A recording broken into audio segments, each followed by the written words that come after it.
Good morning students. आज हम सभी स्पेशल कनेक्टिव टिश्यू के बारे में स्टडी करेंगे। See on the blackboard. Special connective tissue वो टिश्यू होते हैं जिनके पास स्पेशलाइज्ड सेल होती है। Specialised cells have unique function, सबसे अलग इनका फंक्शन होता है और यूनिक सेल्स होती हैं and extra cellular matrix that perform a specialised function. जो एक्स्ट्रा सेलुलर मैट्रिक्स है वह भी स्पेशलाइज्ड फंक्शन करने का काम करता है, विशेष प्रकार का, जो अन्य से अलग है। देयर आर 3 टाइप्स, ये 3 टाइप के होते हैं जिसमें पहला कार्टिलेज है, सेकेंड बोन है और थर्ड ब्लड है। तो first we discuss about the cartilage. Cartilage tissue है। Cartilage tissue are compact and less vascular. ये कॉम्पैक्ट होते हैं, एक दूसरे से बहुत नज़दीक लगे हुए होते हैं और इनके बीच खाली जगह आपको कम से कम मिलती है। They have a specialised cell that is called chondrocytes. इनके पास जो विशेष प्रकार की सेल्स हैं, इन विशेष प्रकार की सेल्स, ये इंपॉर्टेंट है, याद रखिएगा, chondrocytes which are embedded in small cavities, जो छोटी छोटी कैविटीज के अंदर धसी हुई होती है, फैली हुई होती है और उनको कहते हैं, उन कैविटीज को कहते हैं लैक्यूनी। These cavities are called lacunae. They are slightly hard. ये जो आपका ये रीजन है, नोज का टिप रीजन है, ईयर का पिन्ना है, ये सब कार्टिलेज के बने हुए हैं और इनको देख करके आप जान सकते हैं कि ये किस प्रकार इनके अंदर हार्डनेस कितना होता है। बहुत कम हार्डनेस होने के कारण कहा गया they are slightly hard due to calcium salt. Calcium salt के प्रेजेंस के कारण ये थोड़ा सा हार्ड होते हैं और ये प्रेजेंट कहाँ होते हैं? They are present in the tips of the knows.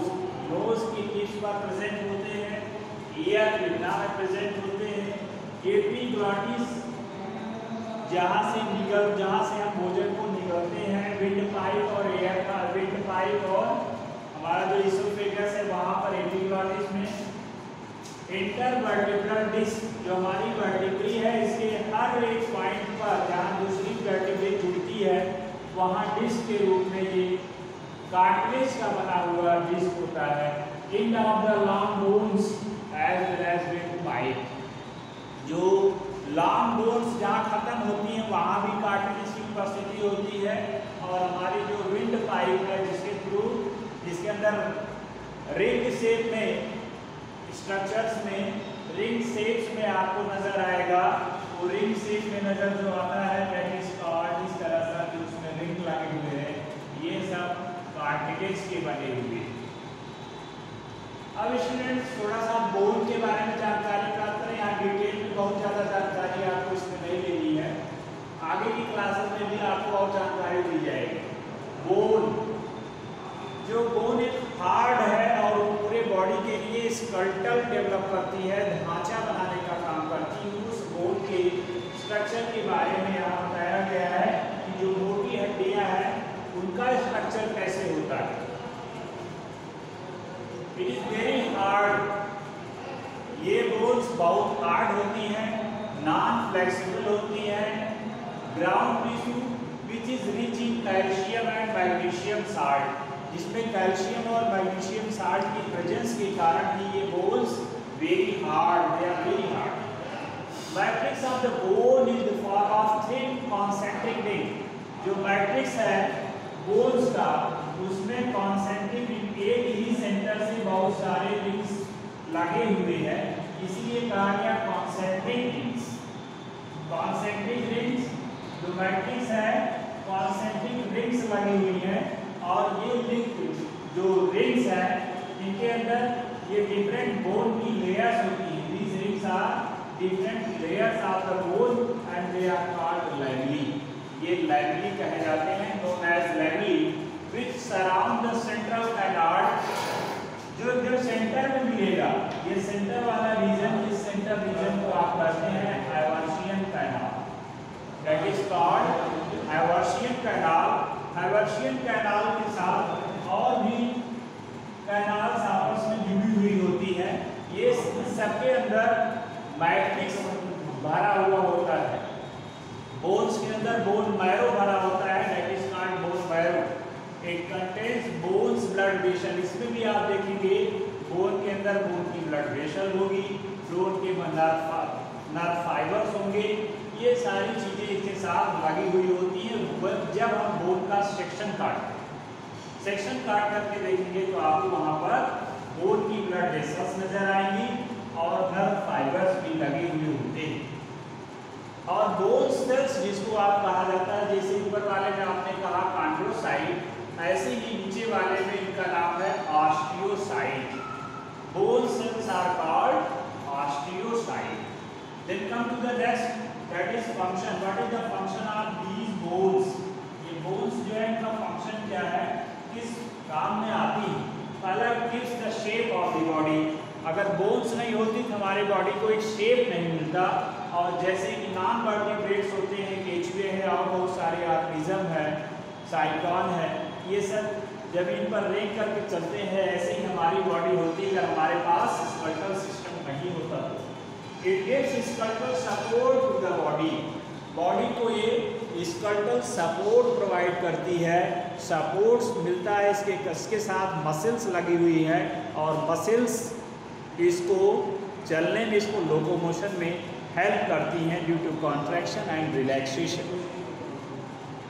और ये जो हमारे स्पेशलाइज्ड ऑर्गन्स हैं, जो हमारे कोमल ऐसे सॉफ्ट ऑर्गन्स हैं, जैसे ब्रेन के एज वेल एज हमारे लंग्स को, उनको सुरक्षा देने का काम इन बोन्स का होता है।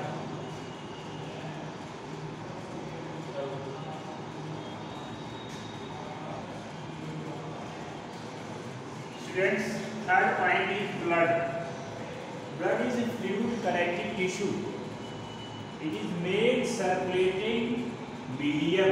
पूरे बॉडी में किसी भी सब्सटेंस को सर्कुलेट करने के लिए, चाहे वह गैसेज हो, चाहे वह वेस्ट मटेरियल हो, चाहे वह हार्मोन्स हो, इसको सप्लाई करने के लिए मीडियम का फंक्शन ब्लड ही करता है। That helps in transporting various substances. The main component of blood. Blood के अंदर जो मेन कंपोनेंट है, जो मेन थिंग है, वह प्लाज्मा है। और उसके अलावा उसमें फॉर्म्ड एलिमेंट्स हैं।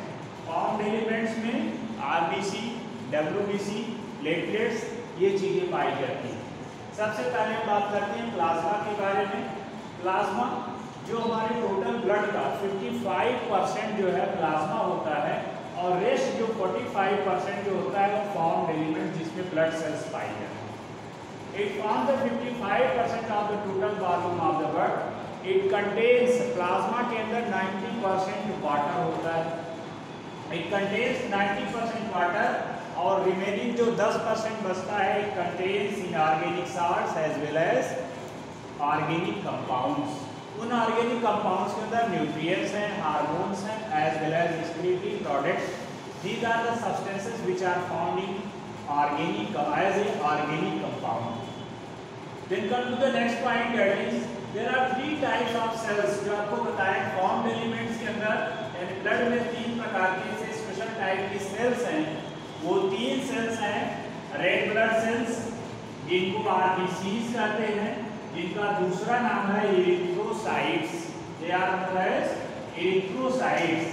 Then after that second thing is white blood corpuscles या WBCs जिनको कहा जाता है leukocytes. And third one is the platelets. Platelets are also called under name that is thrombocytes. तो इसको बच्चों याद रखिएगा, ये इंपॉर्टेंट है, आपसे पूछा जा सकता है। इरिथ्रोसाइट्स, ल्यूकोसाइट्स, थ्रोम्बोसाइट्स किसके दूसरे नाम हैं? जैसे आरबीसी का दूसरा नाम इरिथ्रोसाइट, डब्ल्यूबीसी का दूसरा नाम ल्यूकोसाइट और प्लेटलेट्स का दूसरा नाम है थ्रोम्बोसाइट्स। तो आइए अब सबसे पहले आरबीसी के बारे में स्टडी करते हैं। जो आरबीसी होती है यह रेड कलर की है। They are red blood cells जो हमारे ब्लड के अंदर सबसे अधिक मात्रा में पाई जाती है। Their number will be 5 lakh to 5.5 lakh, 5 lakh से 5.5 लाख तक ये आपके ब्लड के अंदर पाई जाती हैं 5.5 लाख पर क्यूबिक मिलीमीटर। आयरन, इनके अंदर आयरन कंटेनिंग पिगमेंट होता है। That iron containing pigment is known as haemoglobin, जिसमें हीम और ग्लोब्यूलिन, हीम एक प्रकार का पिगमेंट है, ग्लोब्यूलिन प्रोटीन है।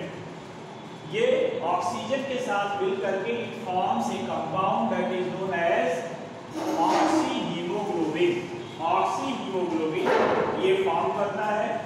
these cells जो RBCs होती है, RBCs are non-concave disc cell structure and they have no nucleus।